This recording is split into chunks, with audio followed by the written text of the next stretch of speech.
Section 2. You will hear a company manager talking to staff about procedures to follow if a fire breaks out at work. First, you have some time to look at questions 11 to 14 on page 3.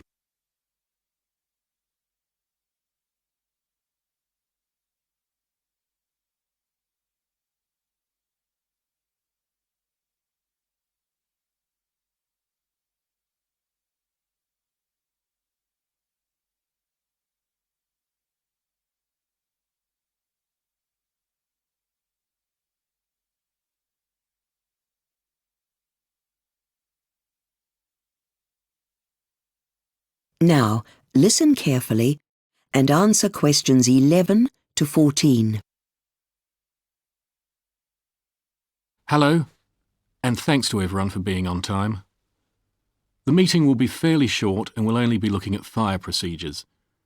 I had a similar meeting with the senior fire officers earlier today, but you're all here because you've volunteered to act as fire wardens for your own particular department. And for some of you, this will be your first time in the role. Although you'll probably have taken part in several fire drills since you've been here. But now the construction work is finished and we have a couple of new corridors and stairways, we need the meeting to update everyone. And before I forget, you might have noticed a bit of upgrading last week. The handheld fire extinguishers, the standard ones on the wall, the report says they're all working well, as is the overhead sprinkler system. But the old alarm system has been replaced and should be a lot more reliable. Anyway, as fire wardens, you have a number of responsibilities. OK, those wardens responsible for the factory buildings, you'll remember we had a minor fire back in January. Luckily, the fire doors around the room stopped most of the smoke from getting out, but the alarm should have been pressed a lot earlier. From what I understand, staff felt somewhat reluctant to activate it themselves and were looking for someone senior. So please ensure that everyone knows it's their responsibility to take action immediately. Can you also make sure that if anyone new has been hired since then, that they've read the fire notices? And wardens for office departments, you'll also have to have a word with your staff. When the fire alarm went off in January in that minor fire, people got out of the office building pretty quickly. That was fine, but once they were out, they stood right in front of the doors. So if the fire crews had needed to access the offices, they would have been prevented. Good to see that everyone had left their bags and stuff behind, though. Before you hear the rest of the talk, you have some time to look at questions 15 to 20 on page 4.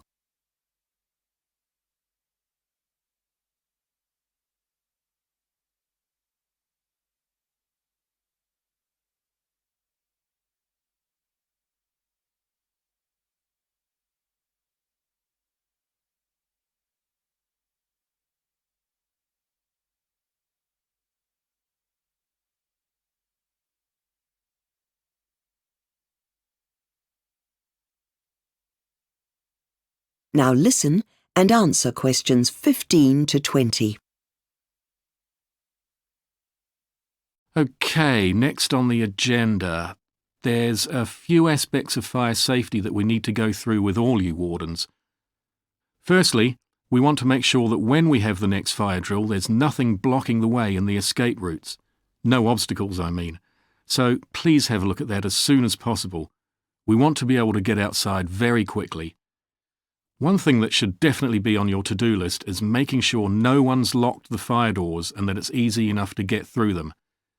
Now, you might remember that last year we had a fire officer come and visit and show us what to do if we see a colleague starting to suffer from the effects of smoke inhalation.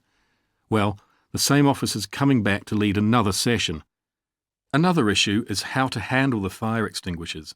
Someone from the local fire department is booked in to teach people how to do that. I think it would be a good idea if fire wardens and department staff attended those sessions. Let's see, what else is on the list?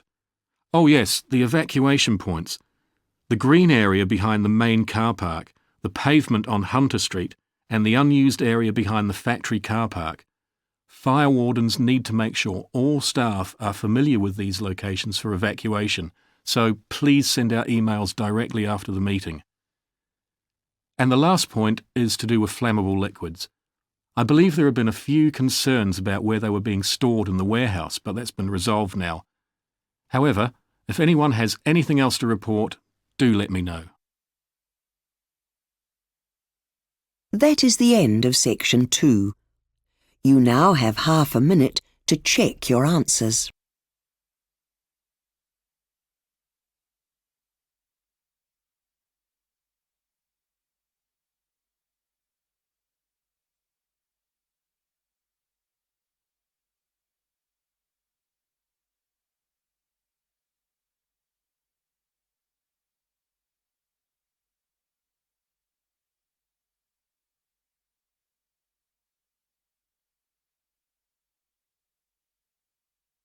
Now turn to section 3 on page 5.